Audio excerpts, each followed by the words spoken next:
Good day, viewers. Welcome to a new edition of 30 Minutes with me, Manir Allah.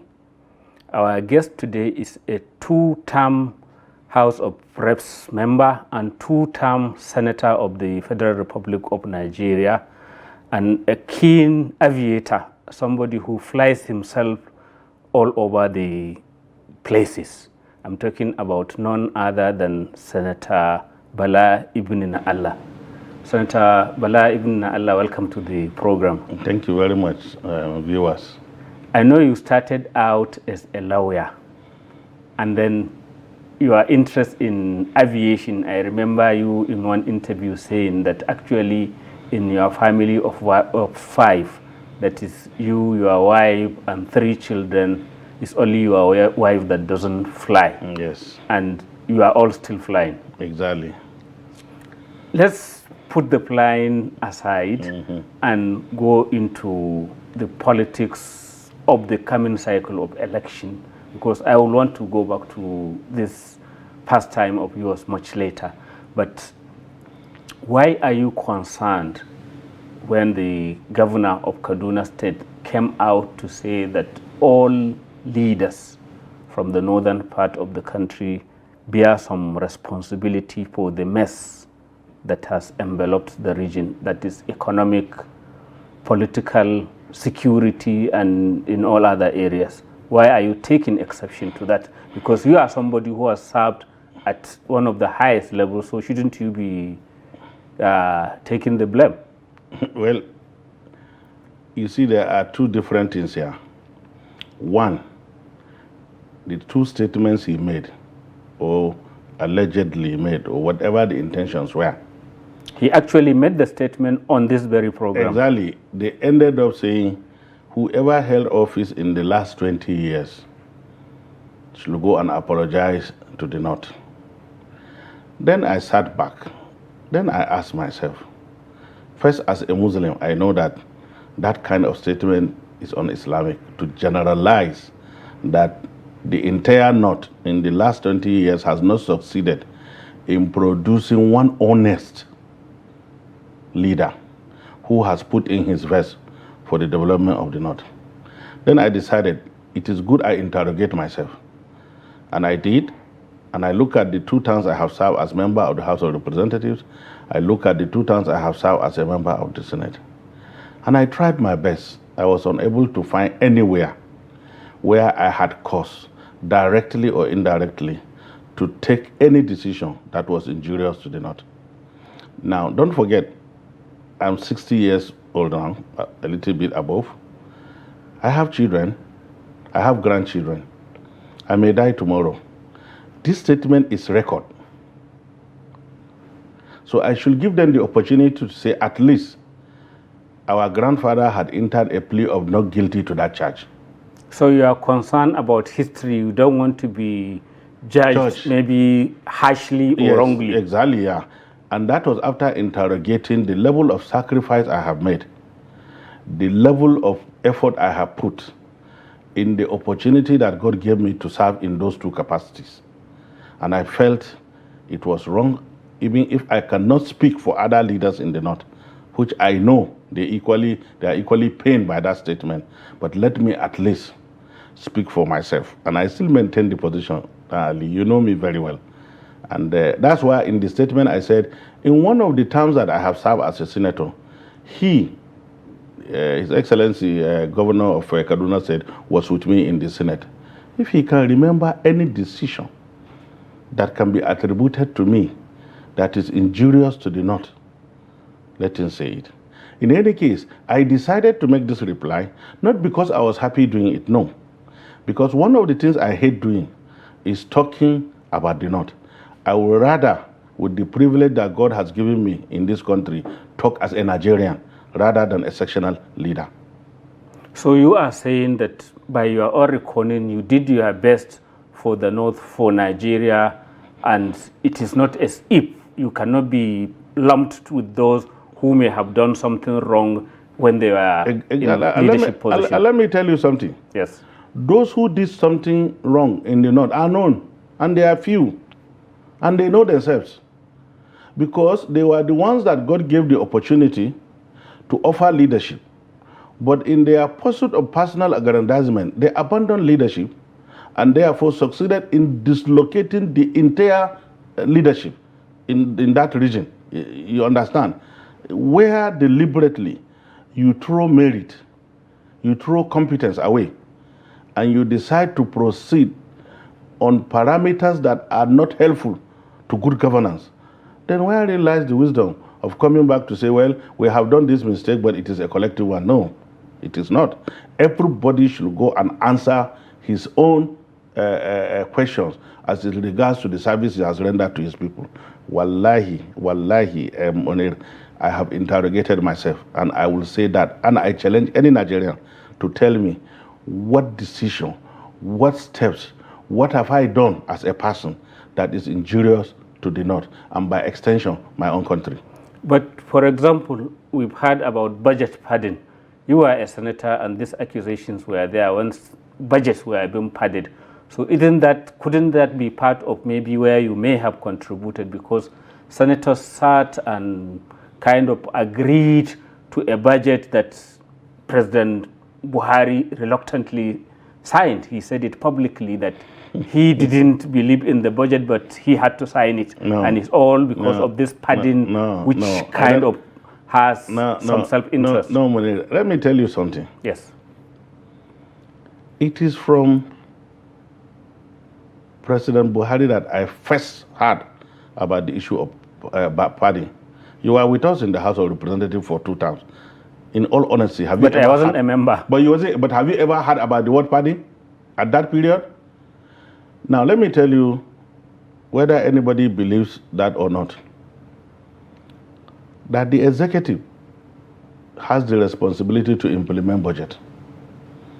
No matter what a legislator decides to put in a budget, either by way of padding or by way of constituency project or whatever, the end result, it is the executive that will implement that budget. So for me, to hear somebody saying that there has been padding, you had EFCC, you had everything in place. In fact, let me tell you, as it stands today, ICPC has the record of every senator, every member of the House of Representatives, based on what they have put in the budget and what they have implemented. You can go and check. They have that record. And wait, and if that is the situation, where lies the wisdom that somebody will say approving a budget? In any case, it's democracy. The budget appropriation act will be read on the floor of the House. It will be put into vote, and then the majority will carry the vote, and that is how bills are passed, and then it becomes an appropriation bill.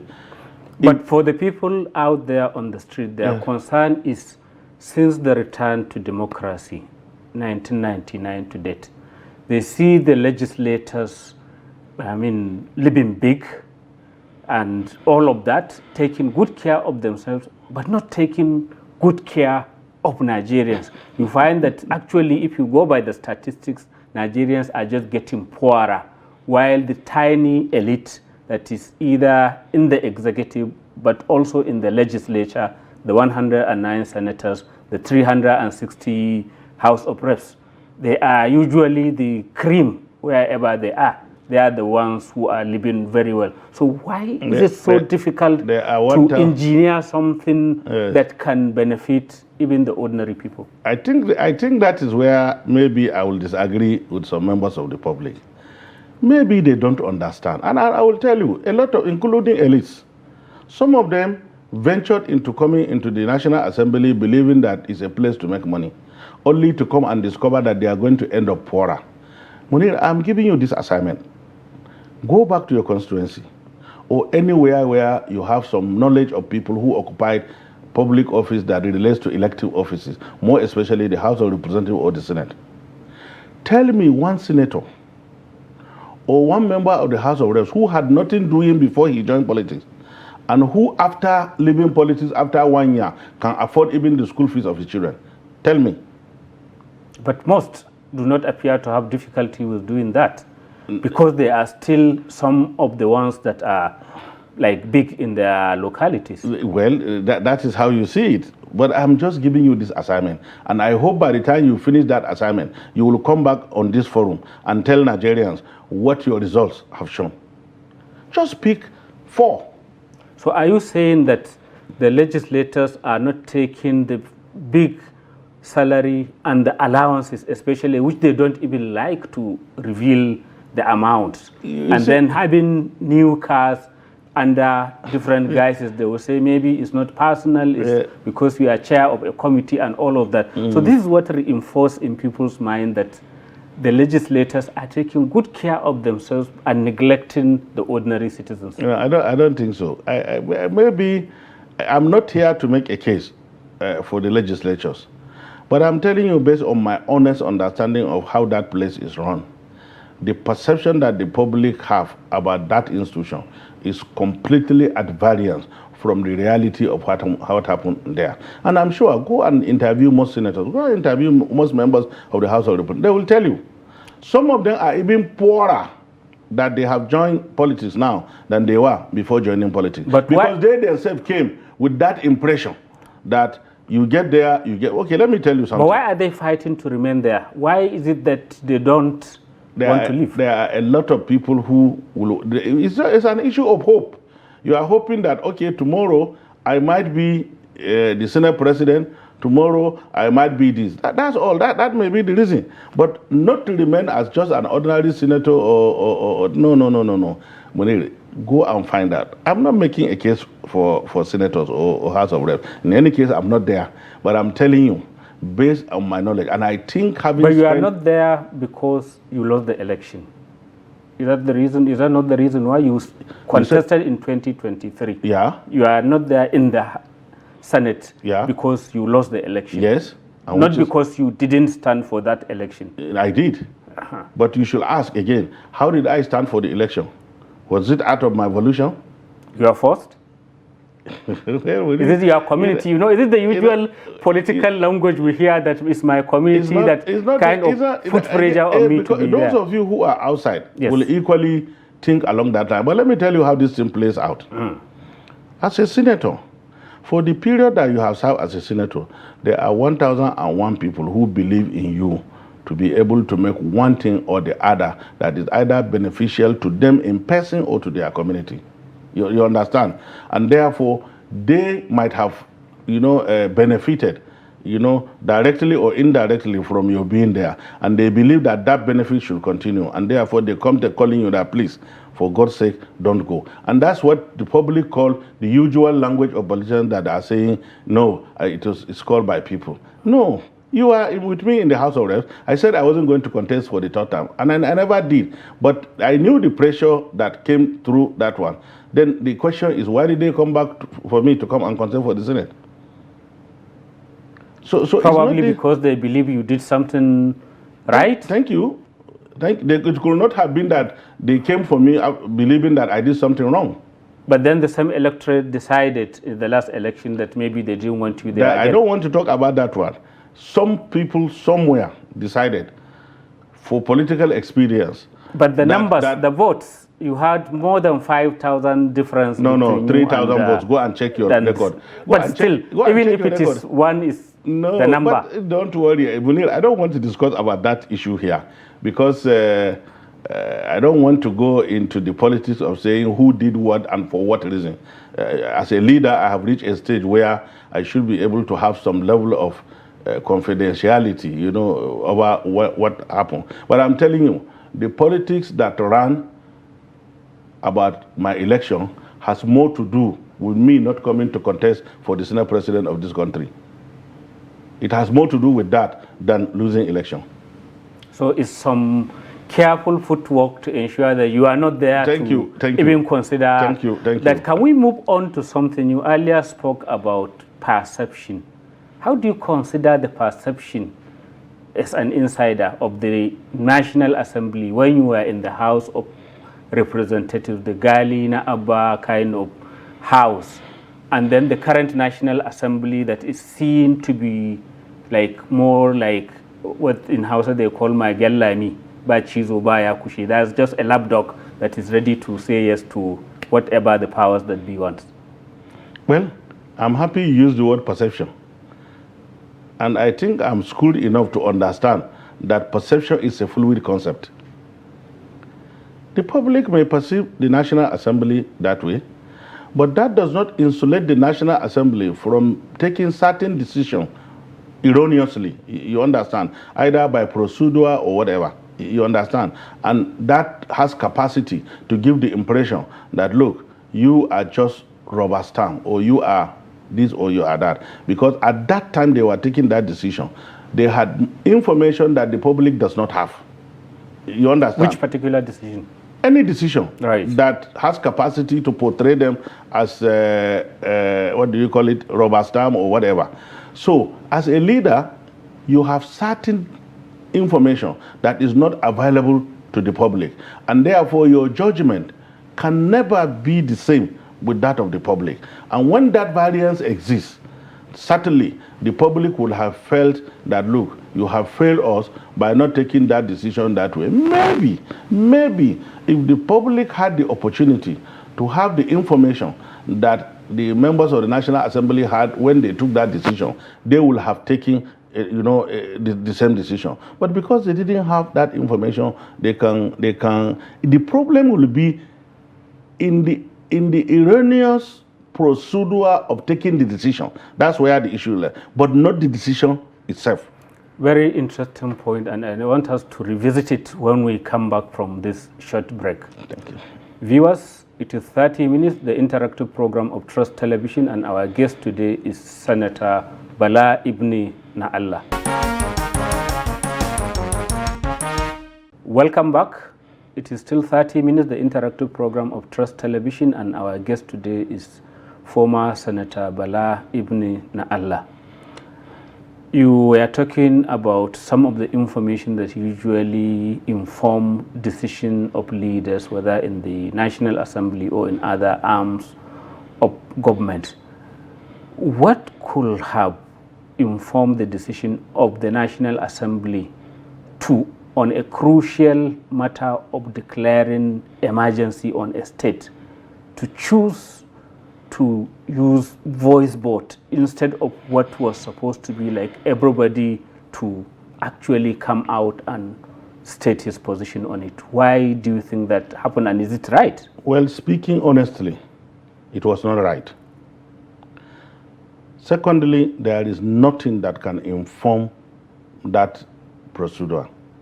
But you see, the development of parliament is so important in a democracy that the use of the word ranking is not for nothing.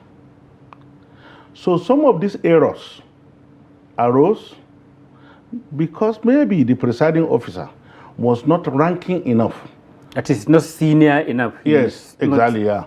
To know that the procedure to follow, will have been better. Are you sure it is that, or the main purpose is to achieve a particular goal? Well, I'm not in their shoes to know what it was. I am not in the National Assembly.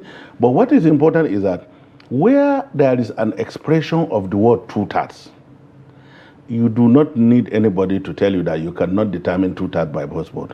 And by all parliamentary procedures, what normally happens is that you either divide the House and count, or you go for electronic voting. Because that two-thirds is a critical constitutional requirement. And the danger, and let me tell you something, the danger there is this. In politics, everything can change.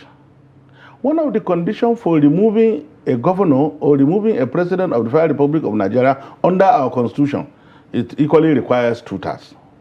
God forbid, if things go wrong, and for example, politically, some people want to remove the president, will president accept a situation where by voice vote, the two-thirds requirement for his removal can be met? Will he accept that situation?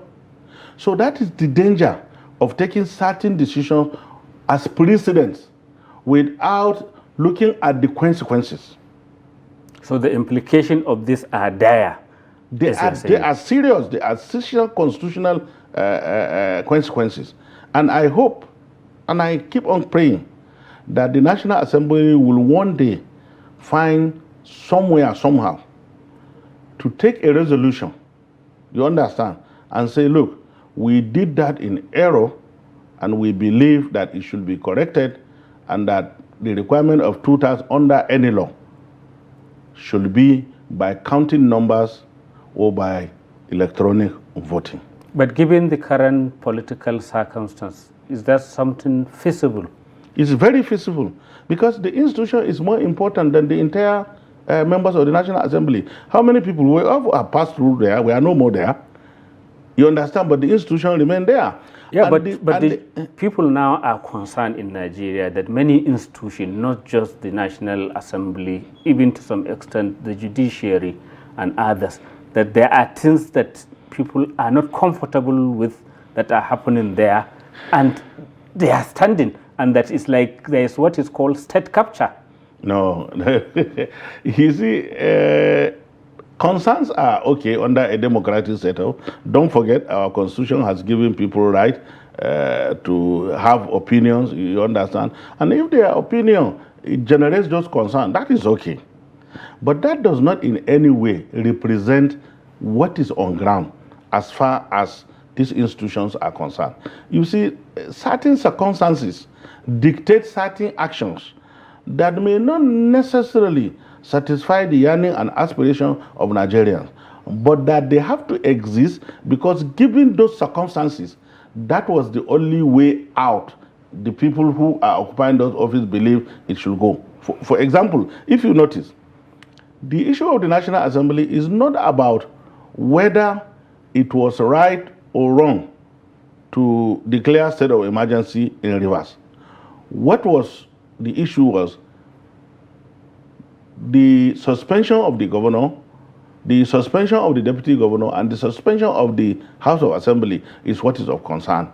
You understand? And you know, under our constitution, what the law says, and we have done this. You were there in the House when Lalong, who was the governor of the Speaker of the Plateau State House of Assembly, we called him and took over the functions of the Plateau State House of Assembly. But the governor was left there because all that they needed was a functional House of Assembly. And the Constitution anticipates that situation will arise where the state assemblies may not be able to perform the function of their office. You understand? And therefore, it says under that situation, the National Assembly should come in and provide, and then put a limitation to say that, well, you only have the right to legislate, but that right to impeach a governor, to remove a governor from office, does not is not conferred upon you. So the only restriction there is that you must remain within the ambit of what the Constitution says, making laws for that state, until the Assembly now comes back to say we are now able to perform the function of our office, then you reverse.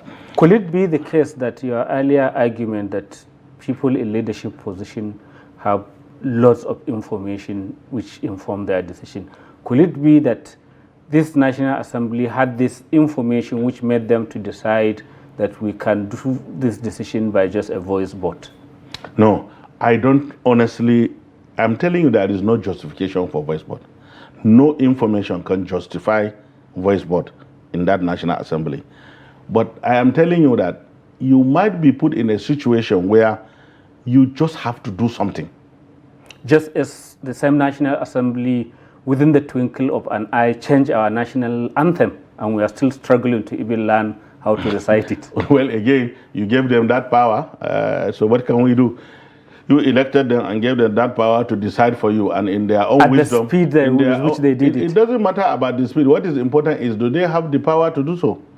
That's what should be important to you. And when you were electing them, you understand, did you take care to make sure that they do not excite that kind of speed in determining your own future? So this thing is a catch-22 situation. Let's be honest, let's be sincere. But then, where does all this lead us to? Because 20-something years after the return of democracy, if you are to do a box pop on people's opinions, many people are like kind of fed up with it. They are not happy. It's not giving them the kind of result they want. Is that the kind of situation we should have just a quarter of a century since the return to democracy? Well, here I will say the public has right to think the way they did. But they equally have the moral obligation to make sure that in choosing their leaders, they have equally taken the best parameter, you understand, in the leadership recruitment process. If you just sit down and you go to the poll and then you are giving money and then you vote whoever you want, why will you expect a result that will be different from that? You are indirectly promoting the entire governance structure to be transactional. So we are all responsible for the state. It's a collective responsibility. Very interesting point you are making there, and I'm afraid we have run out of time for this particular interview. Thank you very much for coming. I'm equally happy we have run out of time, because you will not have the opportunity to put me more into another trouble where it is very difficult to speak the truth. But I thought you get into more trouble with all your flying all over the country. Yes. Thank you very much. Thank you very much. Viewers, that's the end of this edition of 30 Minutes. Keep a date with us.